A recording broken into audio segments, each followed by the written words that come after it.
अरे आज जगन्नाथपुरी के मंदिर में यह कैसी हलचल मची हुई है। पंडा पुजारी घबराए हुए इधर उधर दौड़ रहे हैं। कोई गुनगुना पानी ला रहा है, कोई कपड़े, तो कोई वैद्य जी को बुलाने गया है। भक्त भी हैरान, आखिर हुआ क्या है। भीतर जाकर देखा तो दृश्य बड़ा अद्भुत है। हमारे नीलाचल के नाग, जो कल तक स्नान वेदी पर 108 घड़ों से स्नान कर रहे थे, आज चुपचाप बिस्तर पर लेटे हैं। शरीर पर हल्का सा कपड़ा, माथे पर कपड़ा रखा हुआ और पास में बलभद्र जी खड़े मुस्कुरा रहे हैं। बलभद्र जी बोले, अरे कान्हा, कल तो बड़े आनंद से स्नान कर रहे थे, आज यह कैसी दशा बना ली। जगन्नाथ जी मासूम बच्चों की तरह मुंह बनाकर बोले, दाऊ दादा, शरीर बहुत भारी लग रहा है, सिर घूम रहा है और पेट में भी कुछ अजीब हो रहा है। इतने में माता लक्ष्मी जी आई, माथे पर हाथ रखा और बोली, कहा था ना, इतना ठंडा जल मत डालो अपने ऊपर। पर नहीं, आपकी तो जिद ही अलग है। प्रभु धीरे से बोले, देवी अभी उपदेश मत दीजिए, कुछ मीठा सा दे दीजिए, शायद आराम मिल जाए। लक्ष्मी जी ने घूर कर देखा, बस यही मीठा मीठा खाते रहे, इसलिए तो ये हाल हुआ है। अब मीठा नहीं,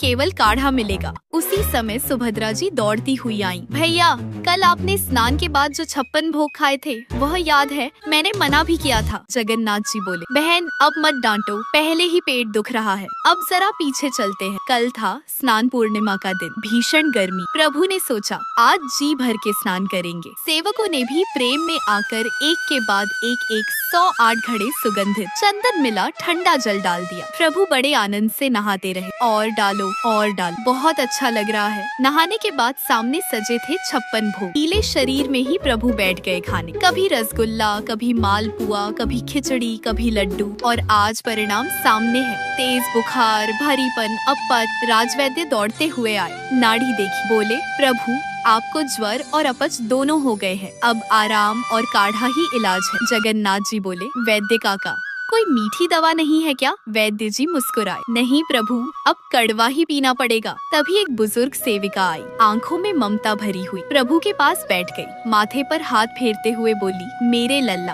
तुझे नजर लग गई है। रात में प्रभु ने स्वप्न में सेविका और वैद्य को आदेश दिया, अब 15 दिन तक मुझे केवल जड़ी बूटी का पानी और फलों का रस देना, कोई भारी भोजन नहीं, मुझे विश्राम चाहिए। अगले दिन से मंदिर के कपाट बंद हो गए, बाहर भक्त रो रहे हैं। हमारे जगन्नाथ जी कहाँ गए? पंडा जी बोले, शांत रहो, हमारे ठाकुर जी अस्वस्थ हैं। अंदर बड़ा ही प्यारा दृश्य है, जो प्रभु सोने के बर्तनों में खाते हैं, आज साधारण वस्त्रों में लेटे हैं। वैद्य जी काढ़ा लेकर आते हैं, प्रभु नाक सिकोड़ लेते हैं, बलभद्र जी हंसते हैं, सेविका उन्हें गोद में सिर रखकर चम्मच से काढ़ा पिलाती है। 14 दिन तक यही लीला चलती है। इसे ही अनसर घर की सेवा कहते हैं। न घंटी बजती है, न शंख, बिल्कुल शांति, जैसे घर में कोई बच्चा बीमार हो। प्रभु इस लीला से हमें क्या सिखाते हैं? वह पत्थर की मूर्ति नहीं, हमारे परिवार के सदस्य हैं। उन्हें भी सर्दी लगती है, पेट दर्द होता है, आराम चाहिए। 15वें दिन प्रभु स्वस्थ हो जाते हैं। प्रभु कहते हैं, माँ अब तो बहुत भूख लगी है। वैद्य जी हंसते हैं, अब आप ठीक हैं प्रभु।